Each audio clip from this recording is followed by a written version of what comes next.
MLA అంటాడు నిజంగా మన పార్టీలు ఉంటే ఇక్కడ ఉండాలి కదా. ఇక ఎట్లుందంటే ఇలా పరిస్థితి. ఇప్పుడు మనుషులలో రెండు రకాలు ఉంటారు, అయితే లేడీస్ ఆడోళ్ళు లేదా మొగోళ్ళు. మరి ఇప్పుడు మీ ఎమ్మెల్యే ఆడనా మొగనా మాకైతే అర్థమవుతలేదు. ఏమిటిది ఆయన? ఏ పార్టీ? కాంగ్రెసా బీఆర్ఎసా? చెప్పుకొని గంత భయమైంది. ఏమవుతుంది? ఎక్కువ పదవి పోతుంది. పోతే ఎలక్షన్ కోదాంపా. మరి నువ్వు ఇంతపాటు సిపాయి అయితే నీ ఇచ్చా నువ్వే నీ సొంత ఫేస్ వాల్యూ మీద గెలిచుంటే రా శేర్లింగంపల్లికి రా చూసుకుందాం. మళ్ళా వచ్చి రాజీనామా పెట్టి నిలబడు, ఎలక్షన్లో తెలుస్తుంది శేర్లింగంపల్లి జనం కేసీఆర్ దిక్కున్నారా నీ దిక్కున్నారని చెప్తాంపా. ఈ చేతగానోళ్ళు 10 మంది సిగ్గులేనోళ్ళు మీరు గెలిపిస్తే అందులో పోయి జొర్రిను. పోనీ సొరితే అందులో జొరినమని చెప్పొచ్చు కదా. భయం అవుతుంది. ఎందుకంటే చెప్తే పదవి పోతుంది. సిగ్గు లేకుండా మరి ఆ పదవి విడిచిపెట్టకుండా ఇవాళ దిక్కుమాలిన రాజకీయం చేసి ఆఖరికి ఫంక్షన్ హాల్ కిరాయికి తీసుకొని అక్కడికి వస్తాం ఆల్విన్ కాలనీ కంటే నీకెందుకు భయం అవుతుంది? ప్రజాస్వామ్యంలో ఎవరు చెప్పేది వాళ్ళు చెప్తారు. ఆఖరికి ప్రజలు నిర్ణయం తీసుకుంటారు ఎవరు కరెక్టు ఎవరు తప్పు అని. అందుకే నేను మిమ్మల్ని కోరేది, మీ తమ్ముడు అనిల్ రెడ్డి, సతీష్ రావు ఆల్విన్ కాలనీలో బ్రహ్మాండంగా కలిసి పనిచేయాలని చెప్పి నేను కోరుతున్నాను. రేపు 24 డివిజన్లు అయినాయి శేర్లింగంపల్లిలో. 24 డివిజన్లు, 24కి 24 ఒక్కటి పళ్ళు పోకుండా గెలిపించే బాధ్యత మీరు తీసుకోండి. కరెక్ట్ మనుషులకు టికెట్ ఇచ్చే బాధ్యత పార్టీగా మేము తీసుకుంటాం. జిల్లా ప్రెసిడెంట్ గారిని, కుకట్పల్లి ఎమ్మెల్యే గారిని నేను కోరుతున్నా, దయచేసి శేర్లింగంపల్లి నియోజకవర్గంలో ఎమ్మెల్యే లేడు అనే ఇబ్బంది లేకుండా సమన్వయం చేయాలని చెప్పి నేను కోరుతా ఉన్నా. దయచేసి మీరు రాబోయే రోజుల్లో కూడా ఇదే ఐకమత్యాన్ని ప్రదర్శించి చక్కగా ముందుకు పోదాం.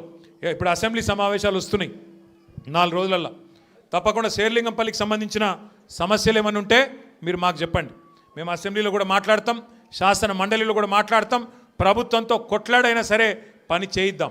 అట్లాగే రేపు కార్పొరేటర్ ఎలక్షన్లు వచ్చినాక కార్పొరేటర్లు మనోళ్ళే గెలిపించుకుంటే ఎమ్మెల్యే ఏం చేస్తాడు? ఏమవుతుంది ఆయనతో? కార్పొరేషన్ పైసలు చచ్చుకుంటే కార్పొరేటర్ల ద్వారా ఖర్చు పెట్టాల్సి వస్తుంది. ఎమ్మెల్యే దొంగల్లా కలిసిపోయినా మనం మాత్రం గట్టిగా నిలబడదాం, గట్టిగా కొట్లాడదాం, కలిసిమెలిసి ముందుకు నడుద్దాం. ఇక ఈ తెలివితేటలకు కాంగ్రెస్ వాళ్ళు అంటున్నారు, కేసీఆర్ నువ్వు బయటికి రా అన్నారు మొదలు. ఏది కేసీఆర్ గారు పాపం ఆయన పార్టీకి ఆయన పొలం కాడ పని చేసుకుంటుంటే నువ్వు రా బయటికి అన్నారు. మొన్న వచ్చి ఏం చేసిండు పాపం సారు? ఒక ప్రెస్ మీట్ పెట్టిపోయిండు, మీటింగ్ పెట్టి ప్రెస్కు మాట్లాడిపోయిండు. దానికే ముఖ్యమంత్రికి ముచ్చెమటలు పట్టినాయి, చలిజ్వరం వచ్చింది, దెబ్బకు మరిగా ఇష్టం వచ్చినట్టు ఒర్రుతున్నాడు. ఇప్పుడేమంటున్నాడు? నువ్వు అసెంబ్లీకి రా అంటున్నాడు. బయటికి వస్తే గీడికి వస్తేనే తట్టుకోలేకపోయినావు నువ్వు. అసెంబ్లీకి వస్తే ఆయన గుండాకి సస్తావు, గుండాకి పోతాడు. ముందే ఇంతున్నాడు, ఆయనతో గుండాకి డామ్మంటాడు. ఇప్పుడు ఇవాళ రేపు ఎట్లయిపోయిందంటే నిజంగా బాధ అనిపిస్తుంది. నాకు తిట్టాలని లేదు కానీ బాధ అనిపిస్తుంది. ఇప్పుడు మా లీడరు అన్నది పక్కకు పెట్టు, తెలంగాణ తెచ్చిన నాయకుడు అన్నది పక్కకు పెట్టు, 2 సార్లు ప్రజలు గెలిపించిన ముఖ్యమంత్రి అనేది కూడా పక్కకు పెట్టు. మా నాయన కదా, మా నాయన తిడితే కొడుకుకు రేషం రాదా? ఇక్కడ దాకుంది కోపం, ఇక్కడ దాకుంది. దొరికితే ఎడమకాలు చెప్పు తీసుకొట్టాలని ఉంది. కానీ ఏం చేయాలి? ప్రజాస్వామ్యం. ఎకతక్క మాట్లాడితే మళ్ళీ ఏమంటారు? అగో వీనికి అహంకారం ఉంది రాబోయ్ అంటారు. అహంకారం నాదా ఆయనదా? నేను గుంటూరులో చదువుకున్నా అంటాడు. అరే నేను గుంటూరులో చదువుకుంటే నీకేం వచ్చింది రాబోయ్? నాకు అర్థం కాదు. అప్పుడు ఆంధ్రప్రదేశ్ కలిసి ఉండే, నేను గుంటూరులో చదువుకున్నా, మళ్ళీ హైదరాబాద్లో చదువుకున్నా, పూనాలో చదువుకున్నా, అమెరికాలో చదువుకున్నా, నేను ప్రపంచం అంతా చదువుకున్నా. నీ లెక్క చదువు సందే లేకుండా తిరగలేదు. మీ అమ్మాయి నీకు చక్కగా తోవ చూపెట్టలేదు. నేనేం చేయాలి దానికి? నీ ఏడిపోయింది నా మీద. అవో వీనికి ఇంగ్లీష్ వస్తుంది అంటాడు. అరే నాకు వస్తే నీకేం నొప్పిరా నాయన? నేర్చుకో. నేను హిందీ నేర్చుకున్నా, ఉర్దూ నేర్చుకున్నా, రేపు అవసరమైతే గోర్మాటి భాష నేర్చుకుంటా. నువ్వు నేర్చుకో. నేను ఎవడన్నా ఆపిండా? నిన్ను వద్దన్నాడు ఎవడన్నా? నువ్వు కూడా నేర్చుకో. దానికి కూడా ఏడిపోయి నా మీద. నేనేం చేసిన? ఇంకొక అంటే నాకు ఎక్కడ గమ్మత్ అనిపిస్తుంది అంటే, నేను ఆంధ్రాకి పోయి ఇంటర్మీడియట్ చదువుకుంటే తప్పట, కానీ ఆయన ఆంధ్రాకి వెళ్ళి అల్లుడిని మాత్రం తెచ్చుకోవచ్చట. ఈ అమ్మ ఇది ఎక్కడ కథ రాబోయ్? అందుకే ఇక ఆయన పేరు ఏం పెట్టినట్టుగా నేను ఇట్లా లాభం లేదని చెప్పి మనోని పేరుగా అల్లుడు భీమవరం కదా, అందుకే ఈయన చిట్టినాయుడు పేరు కూడా భీమవరం బుల్లోడు అని పెడితే అయిపోతుంది. ఓకే వెలుగు భీమవరం బుల్లోడు మనకు నీతులు చెప్తున్నాడు. అరే ఆంధ్ర అంటే మరి ఆంధ్ర వాళ్ళ ఓట్లు కావాలి, ఆంధ్ర వాళ్ళ చుట్టూ తిరగాలి.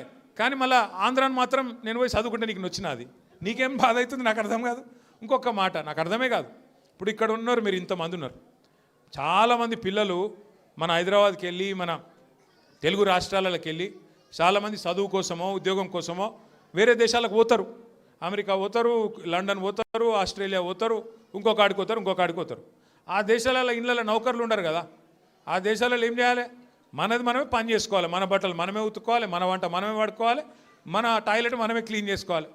ఈ పిచ్చోనికా ఏం తెలియదు, చదువుకున్న బాబాత్ అయితేనేమో తెలుస్తుండే. ఇక మాట్లాడతాడు, ఏమంటాడు, వీడు ఇప్పటికీ అమెరికాలో బాత్రూమ్లు కడుగుతూనే అంటాడు నన్ను. అరే అమెరికాలో నా బాత్రూమ్ నేను కడుక్కున్నా, నీకేమో వచ్చింది రాబాయ్, నాకు అర్థం కాదు. అమెరికాలో ఎవరిది వాళ్ళు చూసుకుంటారు, పని చేసుకుంటే కూడా తప్పేనా? ఎవరి ఇళ్ళలో వాళ్ళు బాసాన్లు తోముకుంటే తప్ప, ఎవరి ఇళ్ళలో వాళ్ళు బట్టలు ఉతుకుంటే తప్ప? అంటే మరి మా ఆడపిల్లలు మీరు అందరు ఉన్నారు, ఇంటి పని అంతా మీరే చేస్తారు, మరి ఇంటి పని మొత్తం మీరు చేస్తే తప్ప అది? అట్లా మేము కూడా చదువుకున్నప్పుడు అమెరికాలో ఇంట్లో ఎవడుంటాడు మరి? ఎవరి పనాలు చేసుకోవాలి, ఎవరి గిన్నెలాలు దోముకోవాలి, ఎవరి బట్టలాలు ఉతుక్కోవాలి, ఎవరి టాయిలెట్లు క్లీన్ చేసుకోవాలి, తప్పేమున్నది దానిలో? దాన్ని పట్టుకొని టాయిలెట్లు క్లీన్ చేసేటోడు నీ లెక్క సంచులు మోయలే, నీ లెక్క దొంగ పనులు అయితే నేను చేయలే. ఇంకొక మాట ఏమంటాడు, నేనట మా అయ్య పేరు చెప్పుకొని బతుకుతున్నా అంట. అవు మా అయ్య గొప్పోడు, మా అయ్య తెలంగాణ తెచ్చిన మొగోడు మునగాడు, బరాబర్ చెప్పుకుంటా, తప్పేమున్నది? మా అయ్య పేరు నేను కాకపోతే ఎవడు చెప్పుకుంటాడు, నాకు అర్థం కాదు. మా అయ్య మొగోడు మునగాడు తెలంగాణ తెచ్చినోడు, బరాబర్ చెప్తా. మరి నేనేమంటున్నా, నువ్వు సకటి పనులు చేస్తే నీ పిల్లలు కూడా నీ పేరు చెప్పుకుంటారు. నువ్వు లుచ్చ పనులు చేసినావు అనుకో, నీ మన్మడు కూడా నీ పేరు చెప్పుడే గాలంగా మన్మని అని చెప్పుకోడు.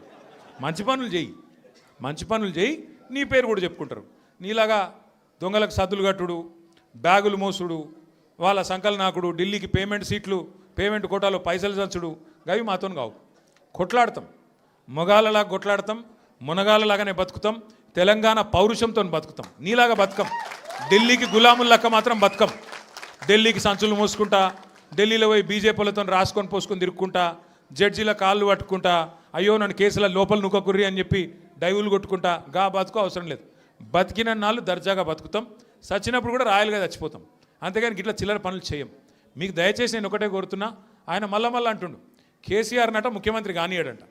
నేను కూడా మీ అందరికి ఒకటే చెప్తున్నా, మీ అందరి దయ ఉంటే, మీ అందరి ఆశీర్వాదం ఉంటే ఖచ్చితంగా కేసీఆర్ సంగతి ఇడిచిపెట్టు, నిన్ను కొడంగల్లో కూడా మళ్ళీ గెలవనీయకుండా చేసే బాధ్యత మాది. నిన్ను కొడంగల్లో మళ్ళీ గెలవనీయకుండా, మళ్ళీ అసెంబ్లీకి రానియకుండా చేసే బాధ్యత పార్టీగా మేమందరం, ప్రజలుగా మేమందరం తీసుకుంటాం. నువ్వు మాట్లాడే మాటలు, చేసే రోత పనులు, వాటికి ఇలా ప్రజలు అసహించుకుంటున్నారు, నోట్లో ఉంచుతున్నారు. ఏం మాటలే అవి, ముఖ్యమంత్రి టీవీ పెడితే పిల్లలు ఖరాబ్ అయ్యేటట్టున్నారు నీ భాష ఇంటే అని చెప్పి మొత్తం టీవీలు బంద్ చేస్తున్నారు. గసంటి పరిస్థితి వచ్చింది. ఏం అడిగిండు కేసీఆర్ గారు మొన్న? ఏమయ్యా పాలమూరు ప్రాజెక్ట్ని ఎందుకు పండబెట్టినావని అడిగిండు. ఏమైందయ్యా, 8 నెలలు అయింది, డీటెయిల్డ్ ప్రాజెక్ట్ రిపోర్ట్ కేంద్ర ప్రభుత్వం నరేంద్ర మోడీ వెనుకకు పంపిండు, నీకు సిగ్గులేదా ముఖ్యమంత్రి? అది వెంటనే మళ్ళా పంపి 90% పనులు పూర్తయిన ప్రాజెక్టు ఇంకొక 10 పైసలు పెడితే అయిపోతుంది చేసి మరి ఆ పాలమూరుకు నీళ్ళు ఇయ్యన్నాడు. తప్ప కేసీఆర్ గారు అన్నది? దానికి సమాధానం చెప్పే తెలివి లేదు, పిచ్చి మొరుగుడు మొరుగుతూ ఉన్నాడు. అట్లాగే కేసీఆర్ గారు ఏమన్నారు, కృష్ణా జలాల్లో అన్యాయం చేస్తున్నాడు నరేంద్ర మోడీ, భారతీయ జనతా పార్టీ ఖచ్చితంగా వాళ్ళని ఎదుర్కోవాలా, కొట్లాడాలా, ఢిల్లీలో ఏం చేస్తున్నారు నీ ఎంపీలు అని అడిగిండు. బీజేపీ ఎంపీలను అన్నాడు, కాంగ్రెస్ ఎంపీలను అడిగిండు. దాంతో ఇలా వాళ్ళకి సమాధానం లేక, సమాధానం చెప్పే తెలివి లేక ఇలా నోటికి వచ్చినట్టు మాట్లాడుతున్నారు. ఇంకొక మాట ఏమన్నాడు కేసీఆర్ గారు, ప్రజలను నువ్వు మోసం చేసినావు, 6 గ్యారంటీలు అన్నావు, నెలకు 4,000 పెన్షన్ అన్నావు, తులం బంగారం అన్నావు, ఆడపిల్లలకు నెలకు 2,500 ఇస్తా అన్నావు, అన్ని 100 రోజుల్లో ఇస్తా అన్నావు, ఎప్పుడు ఇస్తావు? 2 ఏళ్ళు అయింది కదా అన్నాడు. తప్ప కేసీఆర్ గారు ప్రధాన ప్రతిపక్ష నాయకుడిగా ప్రజల తరపున ప్రశ్నించుడు తప్ప? ఇవన్నీ అడిగితే ఆయనకు బూతులు వస్తున్నాయి, కోపం వస్తున్నది. ఆయన రియల్ ఎస్టేట్ వ్యాపారానికి, ఆయన భూముల కుంభకోణానికి, ఫ్యూచర్ సిటీ పేరు మీద చేస్తున్న డ్రామాకు కేసీఆర్ గారు బలమైన వాదనతోని ప్రజలను మళ్ళొక్కసారి లేపి బయటికి తీసుకొస్తే ఆగమైతుంది బతుకని చెప్పి ఇష్టం వచ్చిన తిట్లు తిడుతున్నావు. మనం పట్టించుకునే అవసరం లేదు. మనం స్పష్టంగా ఒకటే పని చేసుకుంటూ పోదాం. ఎన్నిక ఏదైనా, రేపు కార్పొరేషన్ ఎన్నిక వస్తుంది, హైదరాబాద్ను 3 ముక్కలు చేస్తారట. హైదరాబాద్ కార్పొరేషన్ 3 ముక్కలు చేస్తారట, చేసి 3 కార్పొరేషన్లు చేస్తారట. ఎన్ని కార్పొరేషన్లు చేసినా ప్రజలైతే గాలే కదా, ఓట్లు వేసేది మీరే కదా. మీకు అందరికీ ఎవరు మంచో ఎవరు చెడో మీకు తెలుసు. అందుకే 24 డివిజన్లు అవుతున్నాయి శేర్లింగంపల్లి నియోజకవర్గంలో. అది ఏ కార్పొరేషన్లకు పోయినా గెలిపించే బాధ్యత మీరు తీసుకోండి. గట్టిగా కష్టపడదాం. ఈ ఒక్క సంవత్సరం 2026 ఒక్కటి గట్టిగా కష్టపడితే ఇక 27లో దాదాపుగా ఎలక్షన్ వాతావరణం రాని వస్తుంది.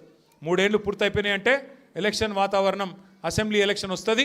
మళ్ళీ తిరిగి కేసీఆర్ సార్ను మళ్ళీ తిరిగి తెలంగాణ రాష్ట్రానికి ముఖ్యమంత్రిగా చేసుకునే టైము తొందరలో వస్తుంది. కాబట్టి దయచేసి ఇంతకంటే ఎక్కువ నేను చెప్పను. మీరు చాలా దూరం నుంచి కష్టపడి, నేనే అక్కడికి రావాల్సి ఉండే, फिर भी आप इतना दूर आए, हमारे बहनों से भी मैं शुक्रिया अदा करना चाहता हूँ. आप इतने दूर आए, आप इतने लोग आए और छोटे छोटे बच्चों को भी साथ लेके आए. मैं आपका तहे दिल से शुक्रिया अदा करता हूँ, आपका शुक्रगुजार हूँ. और మా ఆడబిడ్డలందరూ కూడా మరి అంత దూరం కించి వచ్చినందుకు థ్యాంక్ యూ.